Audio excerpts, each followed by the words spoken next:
La question de l'autorité parentale et de la discipline est aujourd'hui un grand débat. Beaucoup d'élèves prônent le fait que les parents d'aujourd'hui sont trop laxistes. D'autres sont convaincus que les parents d'aujourd'hui ne sont pas assez durs comme les parents d'hier et que pour eux, une paire de gifles n'a jamais tué un enfant. L'éducation aujourd'hui donc va se résumer au fait qu'on doit pouvoir punir nos enfants. Mais d'un autre côté, nous avons aussi d'autres personnes qui disent qu'ils ont tellement été tapés que finalement, aujourd'hui, ils vivent des traumatismes qui ne leur permettent plus de s'exprimer dans la société d'aujourd'hui. La question, c'est est-ce que devons-nous taper nos enfants? Est-ce que nous devons les punir? Est-ce qu'il y a une différence entre punition et tape? Est-ce qu'il y a une différence entre autorité et punition? Toutes ces questions seront débattues aujourd'hui dans cette émission. Nous allons ensemble voir toutes ces différences, mais l'autre chose, c'est que vous aurez la possibilité d'intervenir sur la question. Quel est votre avis sur la question de la punition parentale? Est-ce que nous devons punir ou bien est-ce que nous devons laisser nos enfants? Et rassurez-vous, vous aurez un numéro sur lequel appeler pour participer à cette émission. Ça s'affiche juste en bas de l'écran. C'est le 07 48 77 84 94. Je répète, 07 48 77 84 94. Donc, merci de prendre toutes vos dispositions parce qu'aujourd'hui, dans ce talk show, nous en débattons. Nous parlons famille, nous discutons famille, nous échangeons famille et surtout, nous trouvons des solutions pour les familles. Donc, merci de rester connectés, de vous préparer, d'utiliser votre stylo. N'oubliez surtout pas votre bloc-notes, mais surtout votre téléphone pour pouvoir participer à cette magnifique édition. C'est tout de suite dans le Family Talk Show.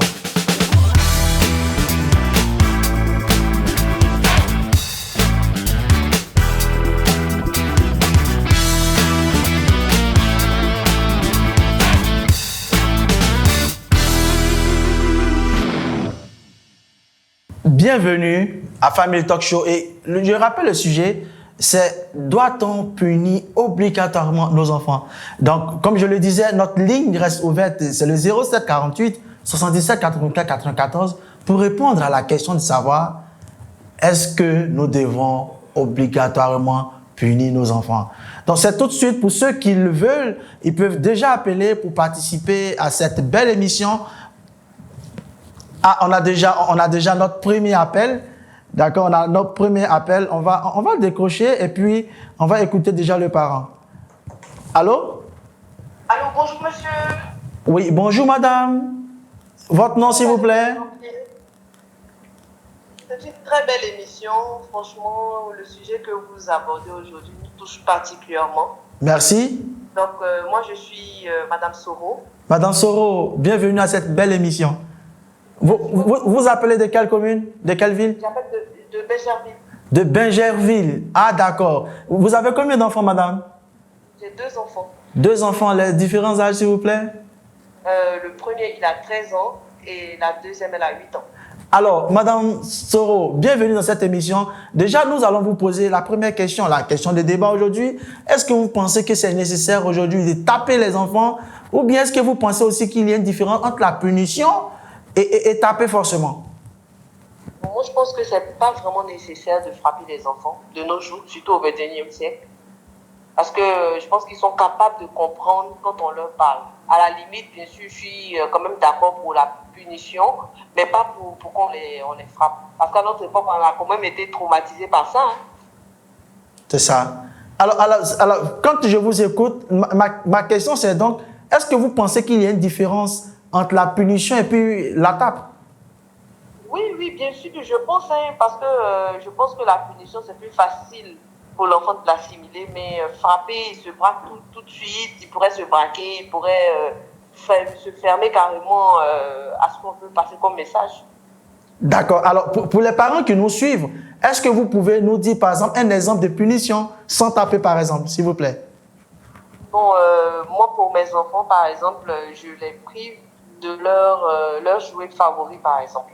Ok, d'accord. En tout cas, merci beaucoup, Madame Soro, pour votre appel. Nous vous demandons, s'il vous plaît, de rester en ligne pour suivre cette belle émission et surtout de suivre aussi l'avis des autres parents afin que le débat puisse être très intéressant. Merci beaucoup, Madame Soro. Et on se dit qu'on continue l'émission, on reste en ligne. Merci, Madame. Alors, donc, comme Madame Soro, on a un point de vue très clair sur la question. Alors, Madame Soro dit qu'on peut punir sans les taper. Alors, est-ce que vous êtes d'accord? Alors, vous avez toujours la possibilité de participer à cette belle émission Family Talk Show. Aujourd'hui, on parle de punition. D'accord? On parle de punition. Donc, est-ce qu'il y a une différence entre punir et autorité? Quelle est la différence? Est-ce qu'on doit taper nos enfants ou pas? D'accord? On a la réponse 07 48 77 84 94. On a quelqu'un en ligne? Allô? Allô, bonjour monsieur Fréjus Semblé. Bonjour monsieur. Votre nom s'il vous plaît? Moi c'est Kofi Serge. Monsieur Kofi Serge, bienvenue à Family Talk Show. Aujourd'hui on parle de punition. On souhaite avoir votre point de vue. Mais avant, vous appelez de quelle commune? Je vous appelle de Yopougon Ananere. Yopougon Ananere. Monsieur Serge, vous avez combien d'enfants s'il vous plaît? J'ai 4 enfants. 4 enfants, de quel âge?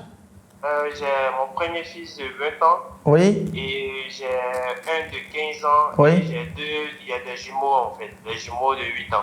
Des jumeaux de 8 ans, waouh, quelle bénédiction. Alors, aujourd'hui, on souhaite avoir votre point de vue sur la question de savoir est-ce qu'on doit punir nos enfants? Est-ce qu'il y a une différence entre punir et taper? Alors, quel est votre point de vue sur la question, s'il vous plaît?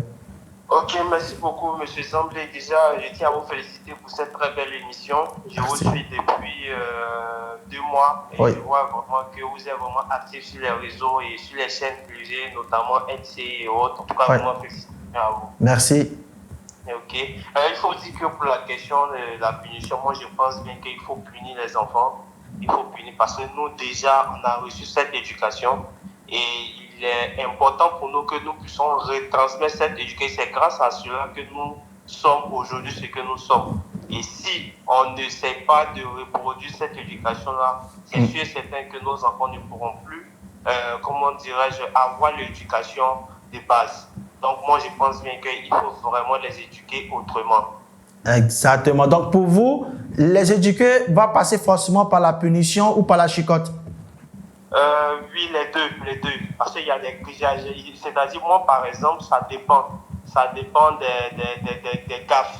Si par exemple il n'est pas allé à l'école, il n'est pas allé à manquer ses cours, ça, je peux arriver jusqu'à le porter même pour ça. Mais quand c'est lorsqu'il insulte ses amis ou bien insulte ses frères, en ce moment, moi, je le punis en fait. D'accord. D'accord. En tout cas, merci monsieur Serge d'avoir appelé pour donner votre point de vue. On va vous demander de rester en ligne avec nous pour suivre la suite de l'émission parce que dans cette émission, nous parlons parents. Nous allons donc partager quelques clés très bientôt. Merci beaucoup monsieur Kofi Serge et on se dit à bientôt. Restez connectés s'il vous plaît. Ok, merci beaucoup monsieur. Alors, comme monsieur Kofi Serge, vous avez toujours la possibilité, on peut encore, le temps nous permet encore de prendre un appel pour discuter, pour débattre sur la question de la punition. Est-ce que nous devons punir nos enfants? Est-ce que c'est une obligation, sinon ils ne vont pas réussir? Alors, qu'est-ce qu'il faut faire exactement? Nous restons disponibles au 07 48 77 84 94. Donc, merci d'appeler et de donner votre point de vue sur la question. Donc, vous pouvez toujours participer en nous appelant. Dans cette première partie déjà, nous avons prévu de prendre vos réactions afin de pouvoir savoir qu'est-ce que vous pensez de la question. Et ensuite, dans la deuxième partie de cette émission, donc, nous allons partager des outils, des clés avec vous pour voir qu'est-ce qu'il faut faire exactement, comment le faire. D'accord? Donc, merci. Alors, on a un appel. On a un appel. Alors, on va décocher pour savoir. Allô? Allô? Oui. Bonjour, monsieur. Alors, bonjour, monsieur Zamblé. Votre nom, s'il vous plaît, monsieur? Je suis monsieur Dodo Ange Yves Martial. Ah, monsieur Dodo, alors nous sommes très heureux de vous accueillir dans cette belle émission. Monsieur Dodo, vous appelez de quelle ville, quelle commune? J'appelle de Dalois. De Dalois. Je suis vieux retraité Oui. Voilà, et donc je suis venu m'asseoir à Daloa pour mes petits-enfants. Ah, on est heureux d'avoir un doyen avec nous dans cette émission. Alors, doyen, dites-nous, vous êtes pour la chicotte ou pour la punition, ou bien est-ce que les deux sont obligatoires dans l'éducation d'un enfant? Écoutez, monsieur Fréjus, Oui. Zamblé, vous savez, vous avez dit que tout à l'heure, je suis un doyen, donc je suis de la vieille école. Nous sommes habitués à une méthode, voilà, que nos parents utilisaient et nos instituteurs, nos professeurs aussi utilisaient dans le temps, c'est la chicotte. Voilà. Dès que nous faisons une gaffe, c'est la chicotte. Et moi aussi, c'est cette méthode que j'ai utilisée aussi pour mes enfants. Oui. Voilà. J'ai été très brillant à l'école grâce à cette méthode. J'ai été directeur d'une très grande entreprise de la place qui est connue mondialement. Et aujourd'hui, je suis à la retraite. Je conseille ça vraiment à la nouvelle génération. Vous savez, maintenant, les jeunes sont gâtés. Les jeunes sont gâtés, ils font n'importe quoi. Voilà. Et ils s'adonnent à des conneries, la drogue, l'alcool. Voilà. Maintenant, parce qu'on dit on ne se compte pas à l'école. Voilà. On ne peut plus les toucher, on ne peut plus frapper les enfants. Donc, moi, je pense qu'on doit toujours utiliser cette méthode, on doit ramener cette méthode à l'école. Les parents doivent pas changer la méthode, ils doivent toujours utiliser cette méthode. En tout cas, merci beaucoup, Monsieur Dodo, pour votre belle participation. Merci surtout de nous suivre, de nous écouter. D'accord? Merci encore de rester en ligne avec nous pour que nous puissions débattre de cette belle thématique. Infiniment merci à tous les parents qui ont voulu appeler, participer, parce que justement, dans cette deuxième partie de notre émission, nous discuterons ensemble mais pour comprendre quelque chose de primordial.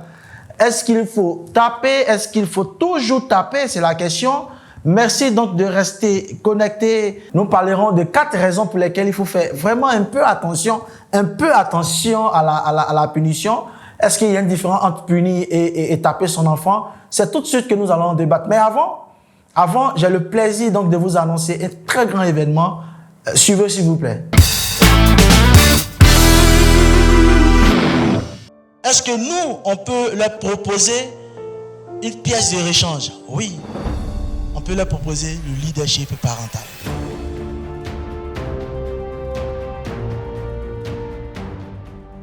Mais si on doit punir nos enfants pour des choses qu'ils ne savent pas, c'est grave. On explique, mais nous, on n'explique pas.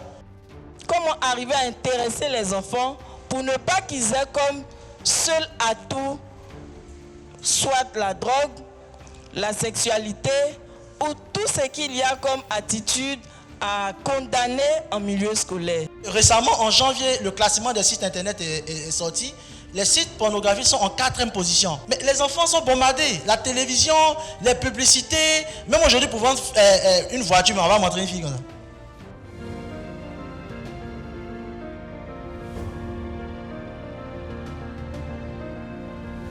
L'idée pour nous, c'était de montrer aux parents que la punition, 1, est une science, de 2, elle est une checklist, et de montrer cette checklist aux parents.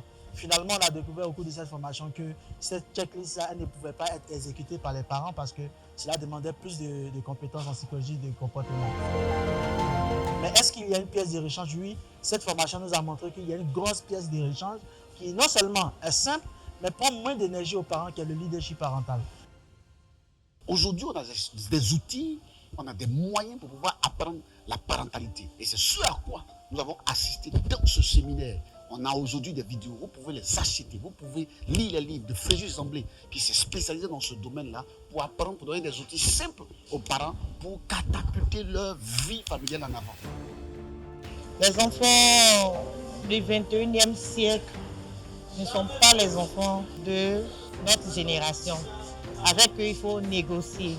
Donc j'invite tous les parents à suivre ce genre de formation pour eux-mêmes les aider parce qu'on n'est pas souvent présent. Mais surtout aussi, même à distance, on peut être présent dans la vie de son enfant. Ça a été une aubaine pour moi, très enrichissante. avec le professeur et le coach Zambé. J'ai partagé mon expérience, mais j'ai également appris en tant que mère parce qu'on ne finit jamais d'éduquer un enfant. Et ce séminaire m'a permis de comprendre des échecs, mais également de savoir que j'ai des réussites en vue si je mets en application ce que je viens de savoir. J'exhorte donc les familles à être exigeantes, mais pas perfectionnistes. Parce que être exigeant, c'est fixer des règles à l'enfant. Être perfectionniste, c'est faire en sorte que l'enfant devienne ce qu'on veut, quelquefois au-delà des capacités de l'enfant. Ce que j'ai vu est assez éloquent et je tiens personnellement à vous féliciter et à prier pour que les éditions à venir connaissent un éclat particulier. Voilà, c'est ce que j'avais à dire. Vive la rentrée solennelle 2024.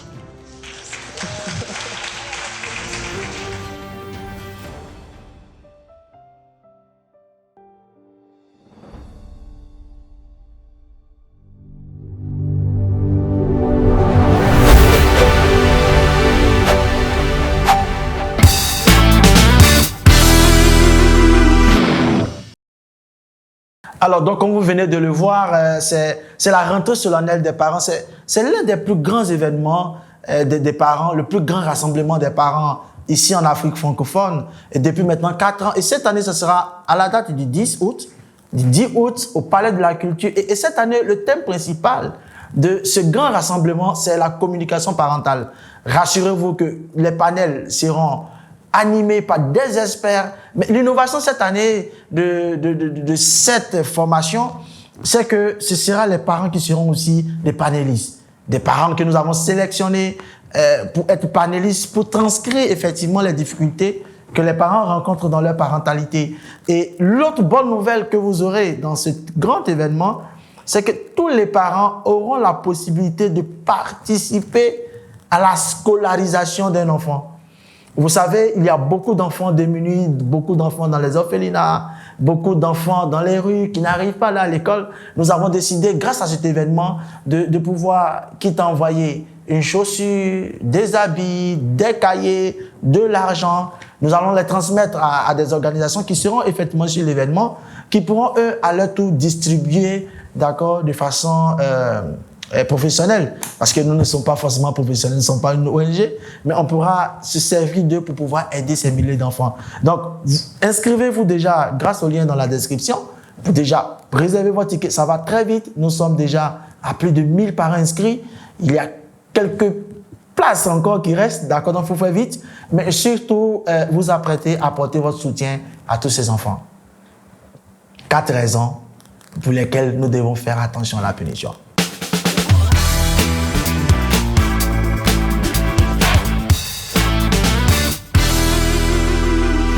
La première chose, c'est une fois punir, toujours punir. Vous savez, malheureusement, beaucoup de parents ne savent pas qu'aujourd'hui, la punition est une science. Oui, vous l'avez bien entendu. La punition est une science.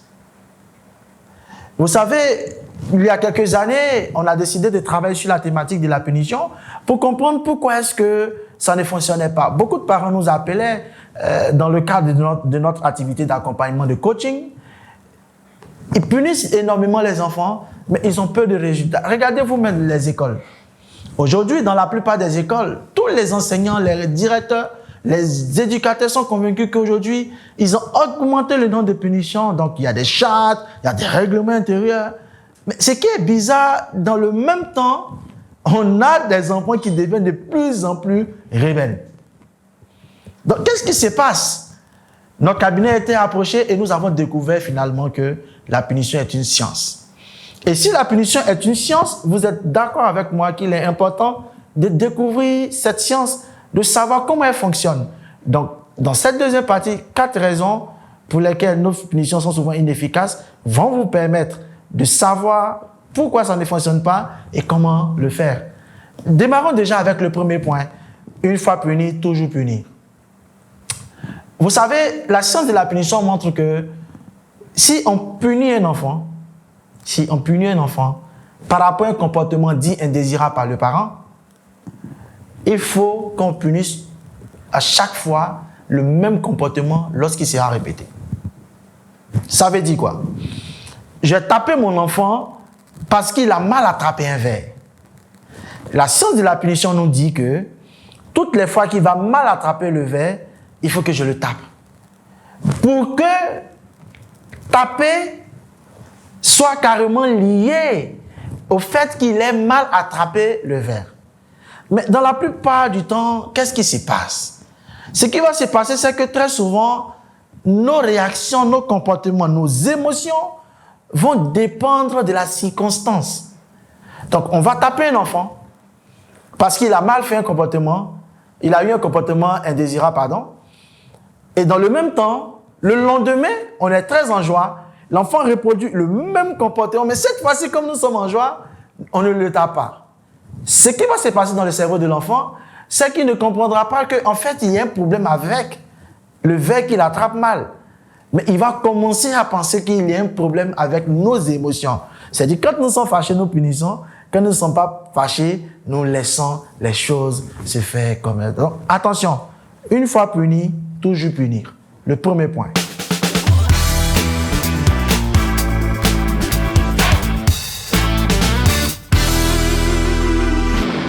Le deuxième point, qui est aussi important, c'est punir rapidement.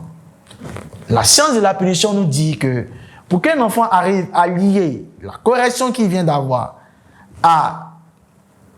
au geste dit indésirable, il ne doit pas avoir beaucoup de temps.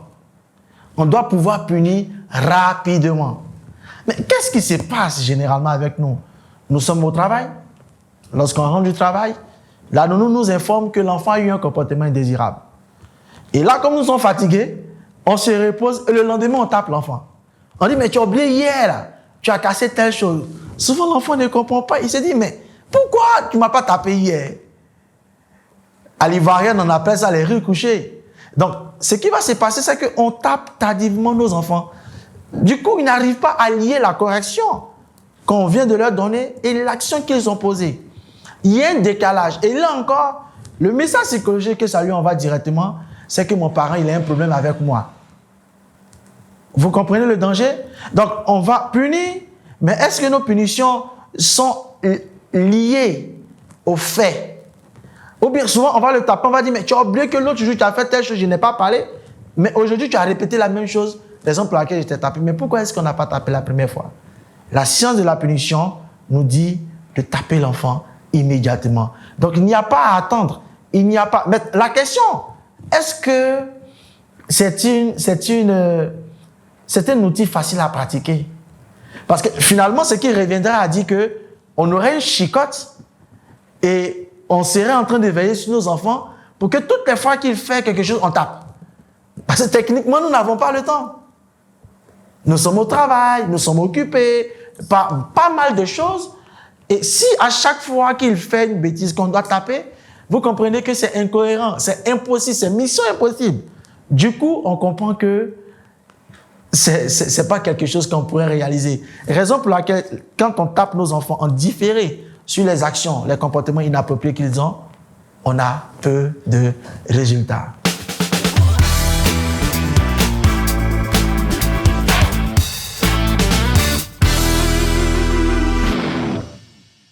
Le troisième point, attention à ne pas récompenser un comportement indésirable. Je relis. Attention à ne pas récompenser un comportement indésirable. Ça veut dire quoi? Ça veut dire que lorsqu'on punit nos enfants pour un comportement indésirable, dit indésirable, il est important de nous rassurer que le comportement dit indésirable est un comportement indésirable de façon universelle. Je reprends. Si on punit, on tape nos enfants pour un comportement dit indésirable pour nous, il faut qu'on se rassure que le comportement indésirable, dit indésirable pour nous, est un comportement indésirable reconnu par tous les parents. Alors, généralement, qu'est-ce qui va se passer? Généralement, beaucoup de parents aujourd'hui, malheureusement, se sont sentis mal aimés par leurs parents parce qu'ils n'ont pas compris l'éducation que les parents leur ont donnée. Ils ont senti un moment que leurs parents ne les aimaient pas. Ils les ont bastonnés, ils les ont tabassés. Et aujourd'hui, ils ont ces blessures intérieures en eux. Mais pourquoi? Parce que les parents, donc les parents d'avant, les avaient corrigés pour des choses que, après, ils se sont rendus compte que, mais ce n'était pas des façons de faire qui étaient forcément mauvaises. Exemple, peut-être nous, dans notre éducation, un enfant ne doit pas discuter avec nous, ne doit pas parler avec les grandes personnes. Donc, toutes les fois que peut-être on a parlé en public, pendant que les parents étaient en train de discuter, entre nous, en discutant en famille, toutes les fois qu'on a ouvert la bouche, on nous a tapé pour ça. Et nous, on a répercuté ça sur nos enfants. Quand je suis en train de te parler, tu t'étais. On tape nos enfants. Quand ils sont en train de parler, même entre enfants, on a l'impression que tu bavardes trop, on le tape. Et cet enfant est amené à se déplacer en vacances ou en congé chez une autre personne. Et il arrive là-bas, il se met à parler, on dit, mais tu nous plais bien, hein? Tu es très éveillé. Nous, on aime les enfants qui sont éveillés, là. Les enfants qui parlent. Vous voyez ce que ça peut créer? L'enfant aura l'impression qu'on a un problème avec lui. Mais parce que, justement, souvent, on interdit certaines choses, mais qui sont de notre ressentiment, qui n'ont rien à voir avec le fait que ce sont forcément des choses qui sont mauvaises. Donc, attention à ce qu'on appelle indésirable. Est-ce qu'à la limite, à un moment donné, on ne sait pas créer nous-mêmes un moule dans lequel on est entré et on a envie d'emmener nos enfants, mais qui est quelque chose socialement qui n'est pas interdit? J'ai vu plusieurs enfants se plaindre de leurs parents parce qu'il y a certaines choses qui étaient interdites chez eux, mais aux yeux de tout le monde, c'était des choses qui étaient bien. Donc, on doit pouvoir faire attention. Je vais vous donner un exemple pratique. Alors, j'ai reçu un parent qui me dit qu'il est venu me voir parce qu'il n'est pas d'accord avec son fils qui veut faire, par exemple, des druides. Lui, il est musulman. Il n'accepte pas que son enfant fasse des druides. Alors, je lui demande, est-ce que c'est parce qu'il est musulman qu'il interdit les druides ou bien est-ce que c'est parce que lui, il ne veut pas de druides? Il dit non, les druides, c'est pour les voyous, c'est pour les enfants qui sont dans les rues, etc. Et que notre religion interdit ça. Il dit, oh, je souhaite bien voir les sourates qui disent ça. Heureusement que je suis consultant sur plusieurs chaînes islamiques, donc je les appelle pour qu'ils puissent me donner les sourates qui disent ça. Personne n'arrive à me dire que ça existe dans le Coran, en fait. Donc je demande au monsieur, ou bien fais la recherche là-dessus pour savoir d'où viennent les druides, c'est quoi l'origine des druides, pourquoi est-ce qu'il ne faut pas faire, est-ce que ça donne un message? Effectivement, il fait sa recherche et il ne trouve rien. Il ne trouve rien de grave, je vais dire. Mais parce que c'est contextuel. Mais vous voyez, quand il a expliqué à son enfant, tranquillement, que, écoute, je ne souhaite pas que tu fasses des druides, parce que pour ce qu'on sait dans le quartier ici, ils étaient dans une cité, la plupart des enfants qui font ça sont comme des enfants qui se droguent, etc. Mais là, justement, l'enfant a compris. Il a dit, ah, non, papa, moi, je ne vais pas me faire identifier comme quelqu'un qui se drogue. Effectivement, j'ai remarqué que les jeunes du quartier ont tous des druides. En tout cas, ils se réunissent pour fumer ensemble, pour boire ensemble. Je ne veux pas les ressembler. Mais par contre, dans mon école, ceux qui font ça, ils sont bien, ils sont majors de classe, etc. Donc, vous voyez, mais comme il aime son père, il décide donc de ne plus faire les druides. Voici un peu ce que ce troisième point-là veut nous faire comprendre. Est-ce que ce que nous interdisons là, c'est par rapport à nous ou bien c'est par rapport à ce qui est acceptable ou n'est pas acceptable dans la société? Donc attention. Attention à ne pas récompenser un comportement indésirable. Ou bien souvent, c'est nous-mêmes qui faisons cette dichotomie attitudinale. Souvent, on est content, on récompense. On dit non, mais aujourd'hui là, tu as bien fait. Oh, c'est le même comportement qu'il a eu hier pour lequel on l'a tapé. Du coup, l'enfant n'arrive pas à comprendre.